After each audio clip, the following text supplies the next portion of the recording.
Hello once more, my friends. It is time for a continuation of another story.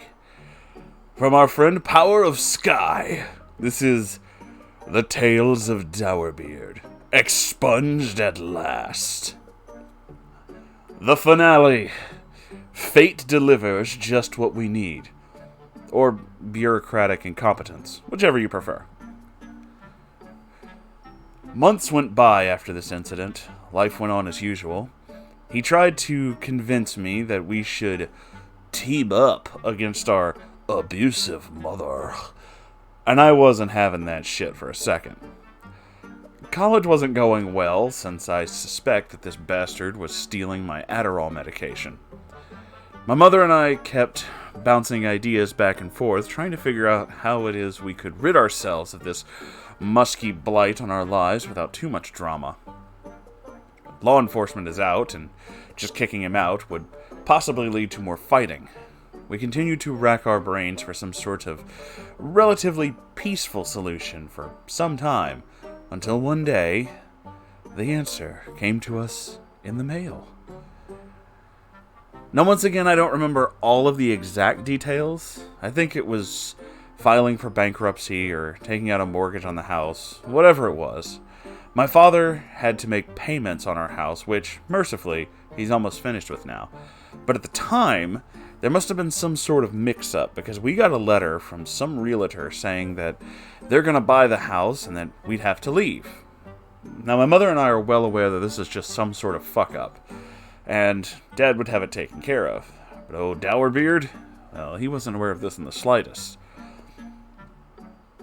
We spent the next few weeks playing it up like we're losing our family home until he went, "You know what? I think it's about time I moved on and tried to make something out of my life." Yeah, whatever you say.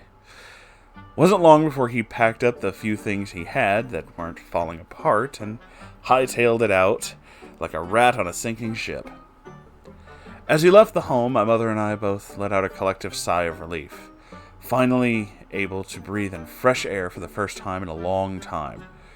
Sort of. There was still a lot of work we had to do. But the first big step, that was made. At least we were free.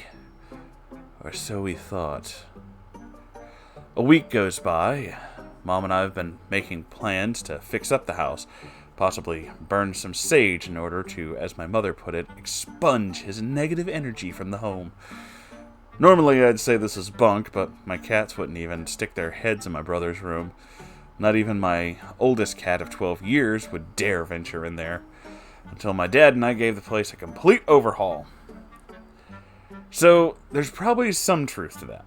Anyway, I'm out in the front yard, taking care of the weeds, when I see it. Him. Waddling over. Laptop bag in one hand, and a bag of gifts in the other. Yeah, sort of peace offering. He brought us a single small eclair from the downtown market next to the transit center, a packet of Knorr's instant pasta, and a 24-pack of Mountain Dew that he'd already drank half of.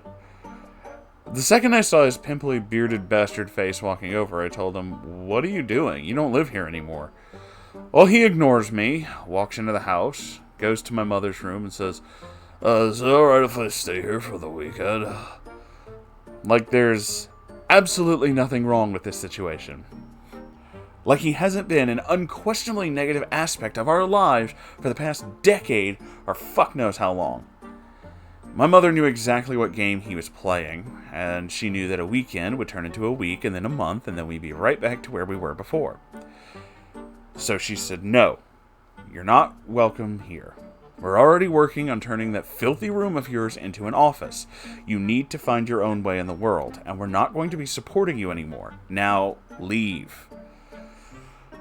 Cue Dourbeard pulling a angry face, slamming his bag on the bed for a failed intimidation check, and just kind of looming over her.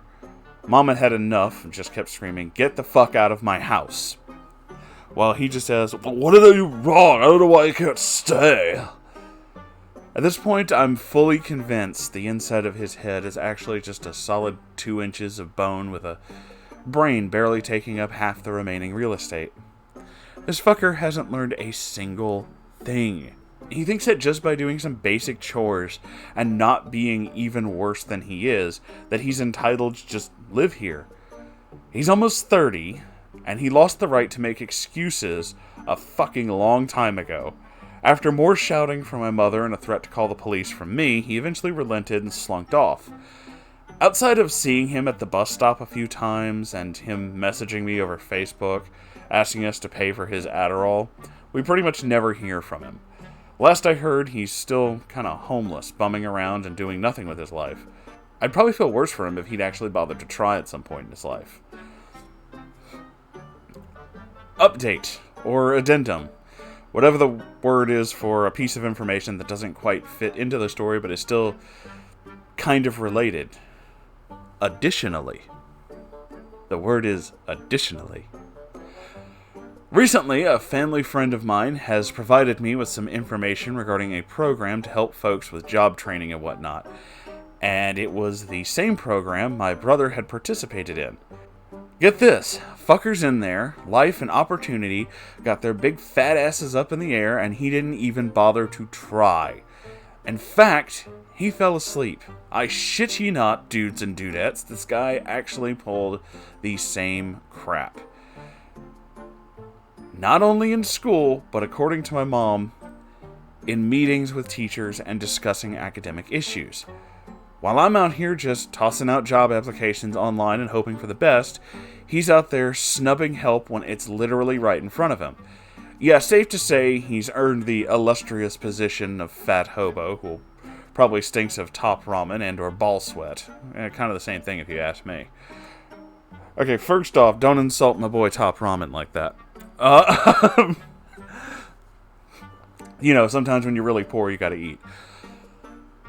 As for what has become of Dourbeard, I mean, it's one of those things where you can say, like, I hate to see somebody wind up like this. I hate to see somebody wind up homeless, and I hate to see someone, you know, having to deal with these kinds of issues. But at the same time, there is literally only one person who put him in this position, and it's himself. And when he's had multiple chances to get himself out of these terrible positions, he refuses to. That, yeah, I mean, okay, that's exactly where he would end up, yes. That is just the truth. I've known several people who have, you know, had to go through different kinds of education, job center things, stuff like that, and sometimes it just doesn't work out for them, but it's not because they didn't try. A lot of them, you know, like, you get hired on at this job, but, oh, we're downsizing, and, you know, last hired, first fired, so it's not as though they didn't at least put in some sort of effort. But from the way that our friend here is describing this fucking guy, this fucking Dourbeard boyo, he don't try. He just wants everything handed to him. He wants to just not ever have to be responsible for anything ever. To just do and then never actually have to be responsible for shit. And that just ain't how it works, homie. That just is not how it works. I'm willing to bet he's the kind of person that if he has to do something and he tries it once and it doesn't work out, then that's just, to him that means it's impossible. He would just give up right then and there. And that's just not how reality works.